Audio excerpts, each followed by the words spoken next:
तेजस्वी यादव का नाम सुने हैं ना, वही तेजस्वी यादव जो जब चाहे तब बिहार की सरकार को झुकने पर मजबूर कर देते हैं। वही तेजस्वी यादव जो जब आर पार का ऐलान कर देते हैं तो पटना से लेकर दिल्ली तक की सरकार जो है वो बेचैन हो जाती है। एक बार फिर से तेजस्वी यादव के सड़क पर उतरने के बाद और राजभवन के मार्च करने से पहले सरकार इतनी घबरा गई, इतनी बेचैन हो गई कि बिहार की सरकार ने तुरंत TRE 4 के एग्जाम को लेकर जो है वो तमाम जानकारियां जारी कर दी, नोटिफिकेशन जारी कर दिया। दोस्तों, तेजस्वी यादव कल पटना के सड़क पर उतरेंगे, रोड मार्च करेंगे, राजभवन तक मार्च करके जाएंगे। पहले तो निर्धारित था कि वीरचंद्र पटेल पथ स्थित RJD के दफ्तर से निकलेंगे, लेकिन अब तेजस्वी यादव को जब अनुमति नहीं मिली तो तेजस्वी यादव पटना के JP गोलंबर से, गांधी मैदान से मैं कह रहा हूं, निकलेंगे कल सुबह में 10 बजे। पहले 11 बजे था, 1 घंटा पहले निकलेंगे और 10 बजे तेजस्वी यादव निकल करके पटना के डाक बंगला चौराहा से होते हुए वो सीधे राजभवन तक जाएंगे। और तेजस्वी यादव अकेले नहीं होंगे, लाखों लोगों की भीड़ पटना की सड़कों पर हो सकता है कल। एक तस्वीर देखिए, एक तस्वीर देखिए।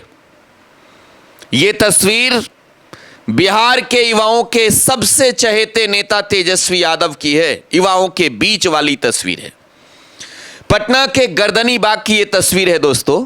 गर्दनी बाग पहुंचकर तेजस्वी यादव ने सम्राट की सरकार को अल्टीमेट दिया है कि अरे सुनिए सुनिए, छात्रों की लड़ाई लड़ी जाएगी, बातें नहीं सुनी गई तो यह आंदोलन बड़ा होगा। तेजस्वी यादव ने मोर्चा संभाला।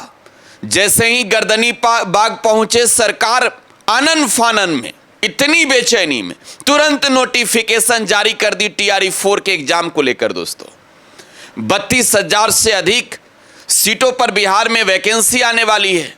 तेजस्वी यादव तो वो नेता है ना जिन्होंने बिहार में बतौर डेप्यूटी चीफ मिनिस्टर, जब वो महागठबंधन की सरकार में थे, तब लाखों नौकरियां बांटते थे। अब अनुभव है नौकरी बांटने का, लेकिन डर के, झुक के, सहम के सम्राट चौधरी की सरकार जो है वो 32,000 नौकरी दी है। पूरा नोटिफिकेशन के बारे में बताएंगे, पहले तेजस्वी यादव को सुनवा देते हैं। पूरा सहयोग है, पूरा साथ है की मजबूत रहे।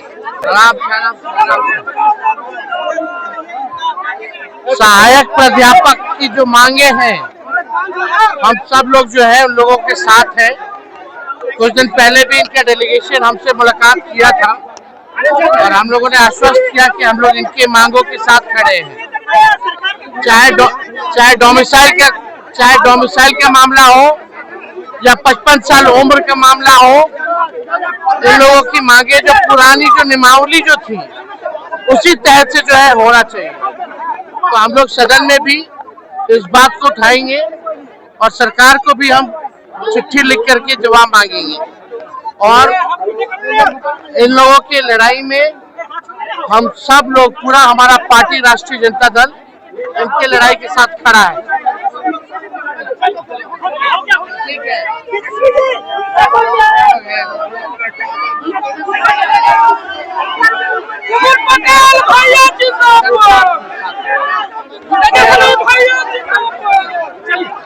तो भैया, ये तेजस्वी यादव के बयान हैं। तेजस्वी यादव विपक्ष के नेता हैं, राष्ट्रीय जनता दल के राष्ट्रीय कार्यकारी अध्यक्ष हैं। ये उनका बयान पटना के गर्दनी बाग में जहां पर प्रदर्शन होता है, जहां पर हजारों की संख्या में छात्र सरकार के खिलाफ मंत्री मिथिलेश तिवारी को मिस्टेक तिवारी कह रहे हैं, सम्राट चौधरी के खिलाफ नारा लगा रहे हैं। मांग है कि युवाओं को नौकरी दी जाए। बेरोजगारी दूर करने के लिए सड़क पर जब छात्र उतरे हैं तो तेजस्वी यादव वहां पहुंचे और यह बयान वहीं का है। अब आपको बताते हैं कि तेजस्वी यादव से सरकार खार खाए रहती है। बिहार में जो छात्रों का प्रोटेस्ट हुआ, उस प्रोटेस्ट में गोली चली, AK-47 राइफल से गोली चली। लेकिन इसके अलावे हजारों हजार की संख्या में छात्रों को जेल में ठूंस दिया गया। बाहर थे तेजस्वी यादव, पटना पहुंचे। पटना पहुंचते ही सबसे पहले मेदांता गए, वहां जाकर उस लड़के से मिले जिसको गोली लगी थी, और इसके बाद तेजस्वी यादव ने ऐलान किया कि 24 घंटे है, 24 घंटे, ओनली 24 आवर, और इसी के साथ टाइमर स्टार्ट हो गया। अगर सरकार सारे मुकदमे वापस नहीं लेती है, सलाखों के पीछे जेलों में बंद लड़कों को नहीं छोड़ा जाता है, तो पूरे बिहार में जो होगा वो कभी नहीं हुआ था, और इसका पूरा जिम्मेवारी और जवाबदेही सरकार की होगी। सरकार घबरा गई। सांझे को नोटिफिकेशन जारी कर दिया गृह मंत्रालय ने कि भैया सबको छोड़ा जाता है। तो ये तेजस्वी यादव है। कल जो है तेजस्वी यादव सड़क पर उतरेंगे, रोड मार्च करेंगे, पहले ऐलान किया, और कुछ जरा वो भी सुन लीजिए। चिट्ठियां भी लिखी है सम्राट चौधरी जी को, मुख्यमंत्री जी को, लेकिन उसका कोई जवाब हमको उस चिट्ठी का नहीं मिला। और एक बार भी वो छात्रों से जिनको गोली लगी, जो मेदांता में ही एडमिट थे, उनसे वो मिलने तक नहीं गए। तो स्पष्ट है कि बिना उनके अनुमति के, बिना उनके अनुमति के ये गोलियां नहीं चलाई गई होंगी। यानी साफ है कि उनका आदेश का पालन बिहार पुलिस ने किया, और छात्रों को चाहे AK-47 हो या अन्य हथियार हो, उससे जो है फायरिंग की गई। केवल सिवान में ही नहीं बल्कि जहानाबाद में भी हम लोगों ने देखा कि किस प्रकार से AK-47 का जो है इस्तेमाल किया गया। लेकिन अब तक एक भी अधिकारियों का भी निलंबन नहीं हुआ, और हम लोगों की मांग भी थी कि इसकी न्यायिक जो है जांच कराई जाए, वो भी अब तक जो है नहीं किया गया। एक मामूली जो आदेश का पालन करता है, जो सिपाही है, उसको बलि का बकरा बनाया गया और उसको सस्पेंड किया गया। लेकिन बिना आदेश के कोई एक सिपाही AK-47 हथियार के भंडार से कैसे AK-47 निकाल सकता है और गोली कैसे चला सकता है, ये बड़ा सवाल जो है पैदा होता है। आप सब लोग जान रहे हैं कि बिहार जो है बेरोजगारी का तो केंद्र बन ही गया है, उसके साथ साथ पेपर लीक का भी जो है राजधानी के रूप में तब्दील हो गया। एक ऐसा परीक्षा नहीं होता, चाहे मैट्रिक का हो, 12वीं का हो, BPSC का हो, या अन्य भर्ती को लेकर के जो परीक्षाएं कराई जाती हैं, ऐसा कोई परीक्षा नहीं बचा बिहार में जब पेपर लीक ना हुआ हो। लेकिन कोई कार्रवाई नहीं। क्यों होता है पेपर लीक, कैसे हो रहा है, कौन लोग हैं इसके पीछे? 21 साल से भी ज़्यादा ये NDA की सरकार हो गई, लेकिन अब तक जवाब बिहार की जनता को नहीं मिला। नौजवानों के साथ, छात्रों के साथ, उनके भविष्य के साथ सरकार जो है खिलवाड़ करने का काम कर रही है। और इन सब चीज़ों को देखते हुए बेरोजगारी है, लोगों में, छात्रों में आक्रोश है, जिस हिसाब से उनके भविष्य के साथ खिलवाड़ किया जा रहा है, इसलिए हम लोगों ने तय किया कि 19 अगस्त को हम सब लोग जो है राजभवन मार्च करेंगे। और ये मार्च जो होगा ये खुला है, हमने सब लोगों को निमंत्रण दिया है, चाहे जो भी बेरोजगार हों। ये सरकार वादा करती रहेगी कि सरकार बनने के बाद आपको 2 करोड़ नौकरी रोजगार मिलेगा। अब तक 1 लाख भी नौकरी रोजगार मिला हो तो बताओ। नौकरियां मिली नहीं रही लोगों को। आज भी आप गर्दनीबाग चले जाएं तो सैकड़ों के हजारों की संख्या में लोग जो है वहां धरना प्रदर्शन कर रहे हैं।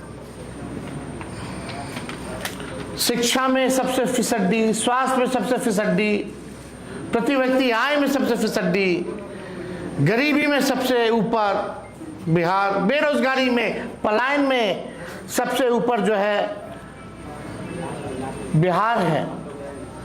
पेपर लीक के मामले में नंबर 1, हत्या, अपहरण, उद्योग जिस हिसाब से फैल रहा है, ऐसा कोई दिन नहीं जहां घटना नहीं घट रही हो, गोलियां ना चलाई जा रही हो, लोग मर ना रहे हो। कैसा बिहार बनता जा रहा है? क्या यही नया बिहार बनाने की बात भाजपा के लोग करते थे? अब तो भाजपा का मुख्यमंत्री है, डबल इंजन का सरकार है। डस्टबिन घोटाले जैसे एस्टीमेट घोटाले, सीएजी घोटाला, सृजन घोटाला, बालिका गृह जैसे कांड हुए, लेकिन अब तक किसी लोगों पर जो है कार्रवाई नहीं की गई और इस सरकार से किसी को अब उम्मीद भी नहीं है। 10-10 हज़ार रुपया देकर के, छल कपट करके सत्ता में तो आ गए हैं, नतीजों को हेरा फेरी करके तो ये लोग आ गए सत्ता में, लेकिन अपने जो वादे इन लोगों ने किए थे, इन वादों पे ये खड़ा नहीं उतरे। और पहला ऐसा आंदोलन हुआ जिसमें AK-47 हथियार का इस्तेमाल किया गया पुलिस द्वारा। तो कल हम लोगों का एक विशाल मार्च है और अभी सूचना मिल रही है कि अभी से ही कई छात्रों को जो है उठा लिया जा रहा है पुलिस द्वारा। अभी पटना के एक छात्र के नेता हैं सुदर्शन, उनको भी जो है उठा लिया गया है। ये तमाम बयान नेता प्रतिपक्ष तेजस्वी यादव के थे, जिन्हें आप सुन रहे थे। तेजस्वी यादव राजधानी पटना में छात्रों के प्रोटेस्ट में हिस्सा भी लिए और साथ ही साथ प्रेस कॉन्फ्रेंस करके तेजस्वी ने बाकायदा ऐलान भी कर दिया कि अब सीधे आर पार होगी, सड़क पर वो उतरेंगे। क्या सोचते हैं आप? प्रतिक्रिया कमेंट बॉक्स में दीजिएगा। फिलहाल आप टुडे बिहार न्यूज के साथ बने रहिए। धन्यवाद।